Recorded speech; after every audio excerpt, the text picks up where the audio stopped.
Wade. So we've been working a lot, or we're working a lot on. I have a better chance of hitting it in the knee whenever you come up on this knee slide from here, right? I've seen like some of the higher level guys, they're able to like pull this leg out. Like I've seen that before. So what do you? How exactly do you set that up? If you want to do that. That's a good question. I don't know. Like I think I know what you're talking about. Like here, they'll kind of collect this leg and they'll punch the leg up from here. One thing I noticed is the guy connects their shoulder here. They use their head as a crossface because if you try to move right here, it's gonna be hard, right? Yeah.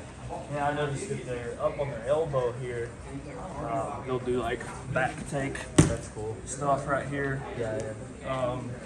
Also, Mikey Dusameshi does one as they're coming here. He does something like if the guy turns this way. I don't remember.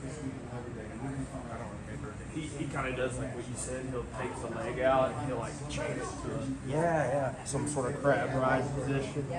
So I don't know. That's a couple things you can do there. But I noticed like the knee slices lately. I've been watching in Nogi. Like Andrew Wilkes does this really well. Like from whatever headquarters position or whatever, they'll connect. When they go for an underhook, they always use their head as a crossface. Yeah. Like you know how you usually use your arm as a crossface? They use their head. Just try to move right here. Yeah, it's tough. I mean, it's tough, right? And this is where they'll leg pummel and do all that stuff. Do all the different transitions here. You can even sit back into the legs. Yeah. Catch here. Do you prefer to roll through instead of sit back on that? On the leg lock, yeah. Like this is the one.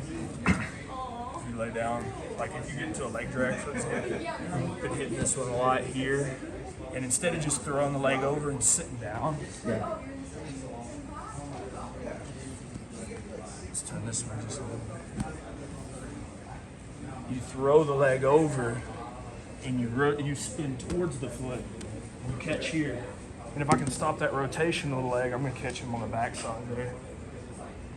I like tying this leg up because now when he tries to complete that back step, if he does complete the back step, I got to follow it.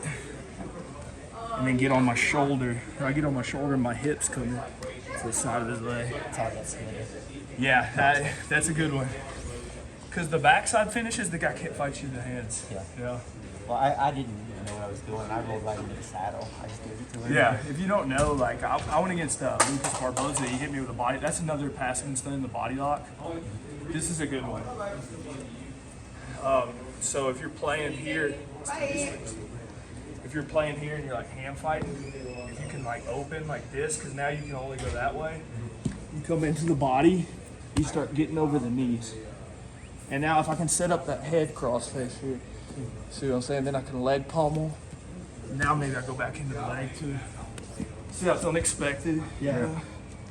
That exact same passing is what we've been working on. No shit, the body lock? Not necessarily so much the body lock, but getting into half guard and then putting our head. The head. Yep. I noticed that I actually learned that from, it was Mateus, the match with you and Mateus Denise. Yeah. That's the exact reason I started studying that. Because those Marcelo guys, they even if you're in half guard, with like the guy doesn't, you're just in half guard, right? They take their head instead of using their shoulder for the crossface, they use their head as a crossface. And you can climb that far underhook, super high, right? And if you can get double underhooks there too, and then start to pry your knee out. I watch a lot of Lucas Barboza, and he fights like here a lot. He's like here with the hands back, and forward. He'll cut an angle, he'll jam the shin right here, and he kind of baits you to sit up. And when you sit up, he tackles you. And now here, for a long guy like Wick, this is trouble, right? Yep. And for a leg locker, this is trouble too, because how are you going to get underneath me? Yeah. It's all about the head position here. You see like Nicky Rod and Gordon and all those guys are like getting obsessed with body locks.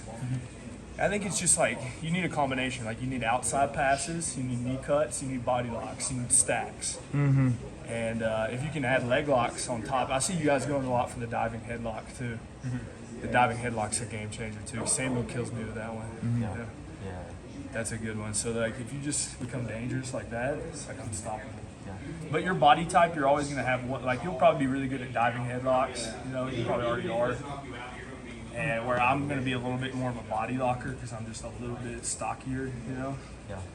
So it's like you got to play with your body type a little bit. I like your. Show me what you're doing with the triangle armbar thing. There's really nothing to it. No, he's the gonna simple- gonna charge you for this, baby Joe. Yeah, hey, the simple stuff is what tricks people. Yeah, I mean, usually it's from the V though. But Yeah. it's very rare. So, I'll get them standing. Usually until I get them to start Far getting side. frustrated. Yeah. Anytime I see them start to stand up, it's almost always there. And I just give this arm the pull right, and I go the sleeve, step. I'm here, and then Good hip connection. yeah, I don't do it in practice a lot, but from here in competition, I just throw that leg over. I'll try initially to finish from here, and then I throw that leg over, and if they throw their body over, I'll finish belly down. A lot of But guys you, scream when I do that. Yeah. I bet. Seriously. Oh, like guys, You what? bait- you What'd bait say? like- They scream because they think that they can dive over top and avoid it. Yeah. And then that's how that one guy broke his arm. Yeah. You know? Yeah. You bait like you're gonna do a triangle choke, right? Yeah. Like, because I notice every time he does it, like, I'm like, oh, he's. At first, I was like, fuck, he needs to finish the triangle. Don't do it. Go for the armbar. And then I was like, wait, that's actually really fucking smart right there. Yeah. Because, like, the guy thinks he's escaping, and then all of a sudden, boom. Yeah. You're actually, it's a bait. Just like that, triangles, the arm, straight arm like that. I saw somebody do it in UFC or something, and I was like, dude, that's exactly what Wick does, and that's brilliant right there. I Because think it's like, it's one of the tightest arm bars. it has to be. That's where John Wick learns most of his jiu-jitsu, just watching UFC. Plays the video game. He's Yeah. like, that's the movie. Yeah. Who was it? There was a fighter who said, it was like Sean O'Malley. But no, wasn't it like Max Holloway who learned boxing That's from? who it Yeah. was. Yeah. He said he did Best the boxer in move. the UFC. Who was it? Anderson Silva said he did a move. Yeah, Anytime they I- learn fast. Anytime I go collar sleeves it like this. Combat base. Is that Yeah. going to open up your deep delta X? So that's what I'm gonna have to start working on because I get to the point I'm like I finished this guy 30 seconds before, but he knows where he has to avoid now. Yeah, if you get finished in 30 seconds, you're at the top level. You're like your whole life's dedicated to getting out of that. So I've been like talking to my opponents and they're like, yeah, I'm studying your collar sleeve. Yeah. Fuck yeah. It's not happening again, man. Yeah. Is deep delta X where you're going? I mean, a lot of You times go I'll throw for in deep daily diva. If I go daily diva X, I'm not great at it, but I'll work like on double X and single X kind of Have like you worked on playing with the lapel grip? Not really. There, that's what Glenn does. It's really strong. And Nicholas Marigali does this too.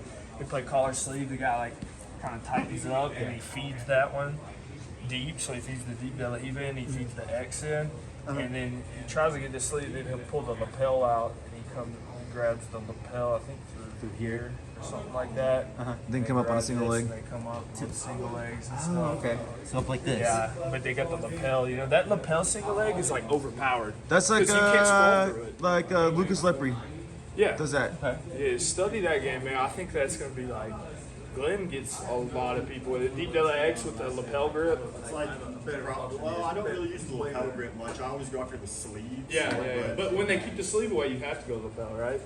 I've literally never used the lapel in that position personally. Okay. I've never played around with it. I thought you did grab like my collar or something like that. I Like, grab the collar a lot, but I'll usually either be able to get the bar sleeve and hit the belt sleeve, and if they're keeping that one away from me, I can get the near sleeve and make a post and then come for the single leg. that near sleeve post is good.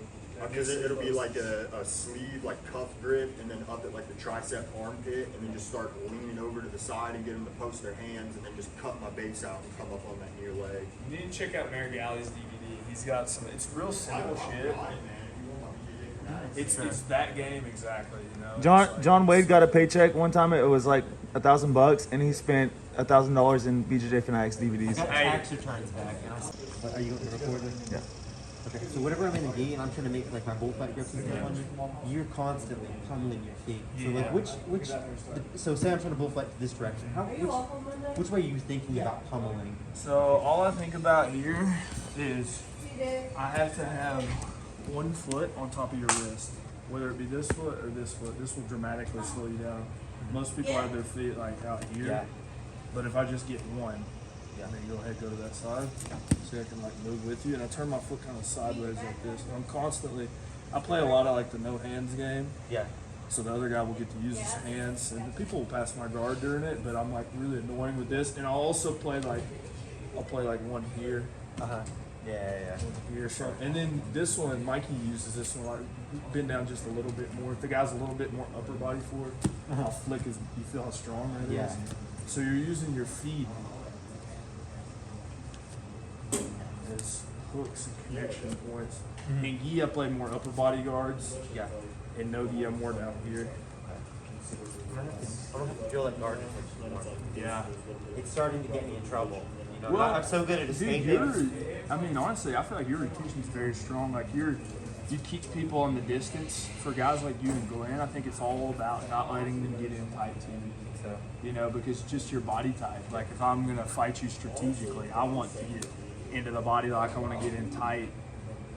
But you knowing that, we both kind of know that, so we're playing that game. Like, because it's a risk of me trying to get in there too. I have to get through all your attacks to get in there. But it's like Mike Tyson fighting a big tall guy. You know, you got to get in tight. yeah. So it's tough, man. I mean, last time I trained with you, I was like, fuck, this is getting way harder, you know? But it's all about angles, right? Like when there's an interesting theory here. It's like, Gordon Ryan calls this J-point camping. The J-point is the hip. So like if I get you down, I just want to get to like right here. I don't even really want to pass you. I want to camp out here. And now I want to make you recover. And now I'm cutting small angles here. I'm staying on that J point, and eventually you're gonna get tired of me staying on that kind of that slight angle. Yeah. You know, like I don't know if that makes sense. Here, I like to get here on people. You know, if I can start to get in this space. Mm-hmm. But like honestly, most of the time I pass people, it's just getting them tired through combos and getting here. Yeah. And running down this type of. Because it's like a more subtle angle than people imagine. You know, like just right here and controlling this one. Mm-hmm. And from a bottom perspective, if somebody does that to me, I do the self frame. So if you come outside, do the self frame right here. Yeah. Because you do this, right? Occasionally I will. That's literally your strongest point. I think right I do there. it kind of Self subconsciously. frame, because if I don't, you push my leg, and you see my hips are turned. Yeah. So if you go here, well, and now I can go up or through. Yeah. So I play a dilemma here. I go up, I can recover. If you follow me, I pummel through here. And now I can play my armpit grips, Yeah. or I can play my leg grips, depending on what we're doing here. I think self-framing right there is like key to guard The retention. Mendez brothers are like, that's what I know you do that. I know you do that, and I've struggled with it since like blue belt days. Just here. That is it's so strong. That's And then the that's foot placement. John. That's probably where you're like, how is he so good at pummeling his legs? Because he's doing that. Yeah, right that there. little thing. Yeah. And I've just drilled that a lot. Because like, you know? how many times have we rolled that I actually like can get your hips like at a bad angle? I can get past your feet. That's not For- the hard for a part. knee Getting cut. past the It's like even for a knee cut, like you say, you knee cut me here. It's like staying here. not letting You know, your knee most go to people the are ground. Yeah. I mean, I know you guys know that you do this. Yeah. And then here, I can cross shoulder post. If I can get this, I can build. If I can't get this, like Taylor's really good here, I'll post and I'll try to sneak this one in. See that one there, drop the knee. And now I can get your knee to the mat. Now here I can play with shoulder clamps and stuff like that. Or I can play with half guard. But still, I still fuck it up. I mean, he knee sliced me last time. So, I mean, I don't want to You're do like that. a world-class guard player versus a world-class guard passer. you know? Yeah. It's fun though, man. Like you guys got a very knee cut heavy style. Yeah. So I'm working on different things like that false reap was something brand new. Yeah. You know, so I'm trying shit out. Me and Wick drilled See what that works, probably what doesn't work. like 8 weeks ago. We were drilling that a lot. The false reap. Yeah. Nice. Yeah. So we're all studying the same shit. Yeah. But it's like, you know, you'll see a detail that you hone in on, and I'll see a detail that I hone in on, and they may be two different things, even though we study the same book. Mm-hmm. Yep. That's why I tell everybody my passwords to everything, and I'm like, let's study these DVDs. Let's go back, let's study these guys, watch matches, watch Hulk. Like that guy Dan who I'm training with, I'm like, let's watch Hulk and let's figure out the body lock pass. That's our next kind of thing. So it's good, man. I think we can keep doing this and collaborating, and like we keep grinding and trying to kill each other. That's how we're gonna get. Absolutely. That's how we're gonna get better. But Hey, I like hey, it, listen. man. Like. Recap real quick. How was training It today? was good, man. I liked it. Like every time I come up here, like sometimes like Get in frame, John Wick. when you keep going through jiu-jitsu, sometimes people like respect you too much as you're rolling and stuff like here. And like here is always the respect, but people like don't respect me too much where they're not trying to beat me. Like everybody's trying to beat me, and I love that. Like that shit's hard to find. You know, so like I want somebody trying to tap me out every roll. You know, and that's the only way to get better. So John, how was training today? It's good. I'm beat up. First day back, I'm pretty beat up. he's got the mat burn from the tournament still. He's got that IBJJF mat burn. Yeah, it was a good time. What's next? What's the next one? Worlds? We're actually going to take a small team to, well, we're going to take, I think, mostly beginners to the grappling industry tournament. Yeah. And I'm going to compete there, and then there'll be Worlds. So I'll probably do the advanced division. I'm thinking about it, you know. Honestly, I like defending. I like learning about this stuff. Yeah, I'm not- that's what I asked today. I was like, let's do IBJJF. He's like, no, let's do ADCC. Yeah, he loves I that. was like, fuck yeah, let's do it. I like defending this stuff. Yeah, that's the only way to learn, dude. Yeah, Put yourself in it. sure. You were wrestling too, man. He was wrestling. Good wrestling. Fuck, I hate wrestling. Dude, that shit, that's the, like, anti-me is 1 minute rounds wrestling. So I was like, you know what? This is probably the best thing we could possibly do, right? Yeah, yeah. Do the shit that I suck at. Yeah. It's good, though. I'm not a good offensive wrestler. I'm very defensive. He says that. He's shooting a lot, man. Yeah. He's shooting a lot. Guys, great training today. It's a good little technique review. I like that a lot. That's fun. Hopefully we'll get some views on this one.